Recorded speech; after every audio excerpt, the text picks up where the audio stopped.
I've been doing the like a judge your neighbor worksheet, and I noticed like as I'm going down the worksheet that it's almost like dragging me out of the situation itself, but not like in a bad way. It's like taking me to different moments in time with the same person.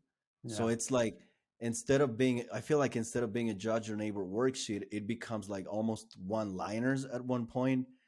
And I'm not sure if it's more beneficial to stick to the main moment of the judge your neighbor worksheet or actually allow it to kind of like explore on those moments like separately. What do you think?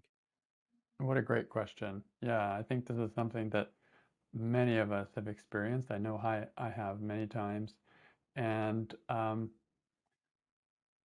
you just kind of have to listen and feel what feels good to you. There's no right way to do this. But one of the things that I notice for myself is that I start kind of going into the rabbit hole, and I'm just kind of pulled to go look over here. And sometimes going and looking over there feels like just the right thing to do because that's where my attention is, that's where my interest is, and so I'll move in that direction. In fact, I often think of these little moment situations that we have. We pick a situation. Oh, he said this, I got angry. That's a moment. And I pick that situation and then I write a judge your neighbor worksheet on it. But actually, I think of that as like a portal. That's just like the entryway into a whole world of stuff, a lot of memories, a lot of old situations, a lot of all kinds of different things. Not just that person, but other people like that. That's why we have that question of what images do you see? How do you react? What images do you see? Well, like a lot of images can come up from past situations.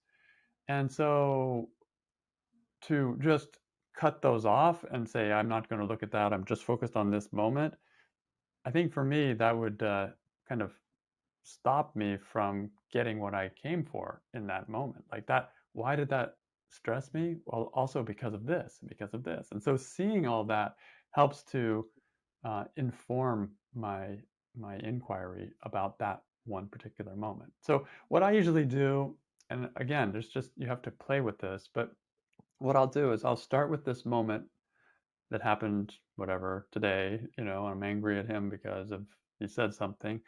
And I'll keep referring to that moment, but I will allow myself to go into some of those other moments from the past that come up, Mm. and I will be aware of that. And if it becomes really strong, I might even allow myself to have more than one moment as my reference point when I'm answering the questions.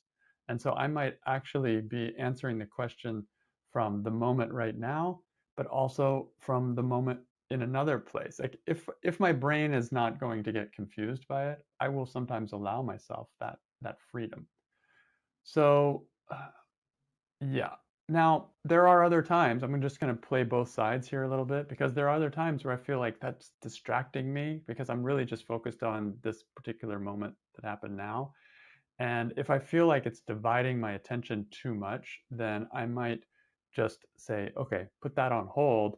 I'm going to write another Judge Your Neighbor worksheet on that other situation from the past, like maybe when I was young, something about my parents or something about something that happened a long time ago, and just write a new worksheet on that and then finish the one here and then go to that one. That's another great way.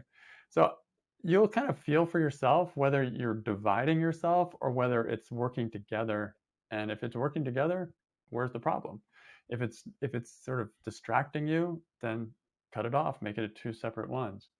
I've even done one-liners where I was questioning one thought, but I was referring to five or six different situations, and I was getting my examples from all these different situations, and it worked for me. So you really can't do it wrong, but those are some of my experiences exploring it, and just test and try and see what makes sense to you, and follow your heart, follow your interest, and um, you can't explore wrong. That's my favorite way of thinking of it. You can't explore wrong. You just explore. Okay, well, so I took the left side, left fork of the river, and I walked 3 miles that way. Okay, great. So, but now I want to go back and explore the right fork. Fine. Or I don't want to explore that. I just want to keep going because there's another cool thing. Like you can't explore wrong. Yeah. Thank you. That's great because I noticed that I started like at one point and then I completely went away like 20 years back.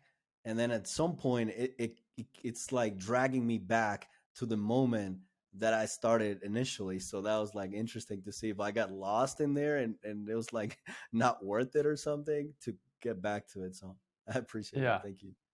There's no have tos in this, right? We're just looking and seeing what we see, but there is a kind of structure at the same time. So I'm holding a moment, I'm asking how I react in that moment, I'm exploring who I'd be without the thought in that moment, but there's going to be crossover into other situations that can happen. And some people are more comfortable holding it very tightly, only focus on that one situation. And that really works for some people. And some people are a little less like rigid that way. They prefer doing a little more like exploring different things along the way. But you'll know for you where the balance is, and you'll know if you're really still answering the question, if you're really still on track, if you're still doing the same inquiry.